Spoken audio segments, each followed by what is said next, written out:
वो बड़ा नहीं होता। उसी तरह जैसे हो वैसे ही रहो, तुम्हें दिखावा करने की जरूरत नहीं है।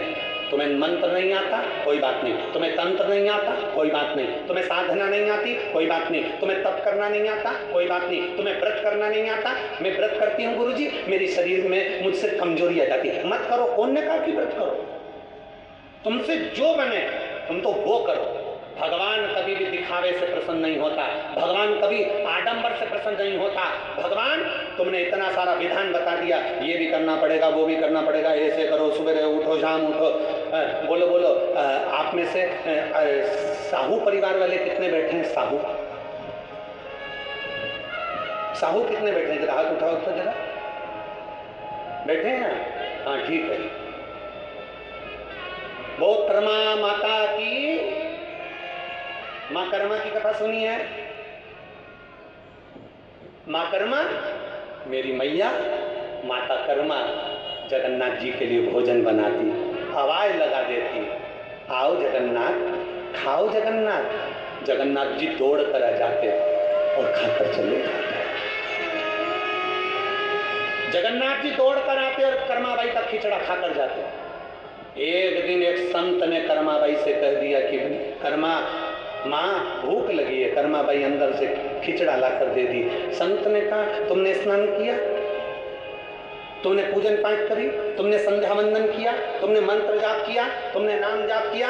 कर्माबाई ने कह दिया नहीं, मैं तो मेरे जगदीश के लिए भोजन बनाने के लिए रख देती हूँ, मेरा जगन्नाथ आता है खाकर चले जाता है। कर्माबाई के खिचड़े को संत ने नीचे डाल दिया। डालते से संत तो चले गए, संत चले गए। और कर्माबाई ने पूछा मुझे क्या करना चाहिए? संत ने कहा सुबह उठो, संध्या वंदन करो, स्नान करो, ये करो, वो करो, पूरा पूजन का विधान बता दिया। कर्माबाई पूजन के विधान में ऐसी जुड़ गई, ऐसी पूजन में लग गई कि दोपहरी हो गई और भगवान का खिचड़ा नहीं बना। जगन्नाथ जी 4 बार कर्माबाई के घर आ गए, चले गए। खिचड़ी बनी नहीं बनी, खिचड़ी बनी नहीं बना, खिचड़ा बना नहीं बना, वापिस चले गए। जगन्नाथ जी वापिस गए। दोपहर में 3 बजे कर्माबाई की खिचड़ी तैयार हुई। जगन्नाथ स्वामी आ गए, आओ जगन्नाथ, खाओ जगन्नाथ। कर्माबाई के पास में जो जगन्नाथ जी आए, कर्मा से पूछा माँ कर्मा, ओ माँ कर्मा।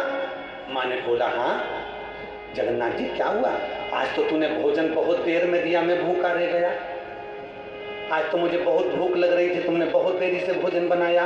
कर्माबाई बोली एक संत आए थे, उन्होंने कहा था सुबह ऐसे भोजन मत बनाया करो, पहले नहाकर संध्या वंदन पूजन अर्चन ये वो सब करो, उसके बाद भोजन बनाओ। तो मैंने वैसे ही किया। जगन्नाथ जी बोले अब खिचड़ी तो मैं बाद में खाऊंगा, पहले बता संत कहाँ गया, पहले मुझे बता संत कहाँ गया। कर्माबाई बोली संत इधर गया है। जगन्नाथ जी पीछे से गए, एक धर के संत की पीठ पर दिया, संत चित्ता पड़ा था। संत चित्ते पड़े। जैसे ही संत चित्ते पड़े तो संत ने पूछा कौन? जगन्नाथ जी बोले तेरे बाप, तेरे पिता जगन्नाथ। संत ने हाथ जोड़कर कहा जगन्नाथ जी आप यहाँ? भगवान बोले ये सब बात दूसरी है, पहले कर्माबाई के यहाँ जा और बोल करा जैसे तू खिचड़ी बनाती थी वैसे ही बना और जगन्नाथ जी को भोग लगा। जैसे तू खिचड़ा बनाती थी वैसे खिचड़ा बना और जगन्नाथ जी को भोग लगा।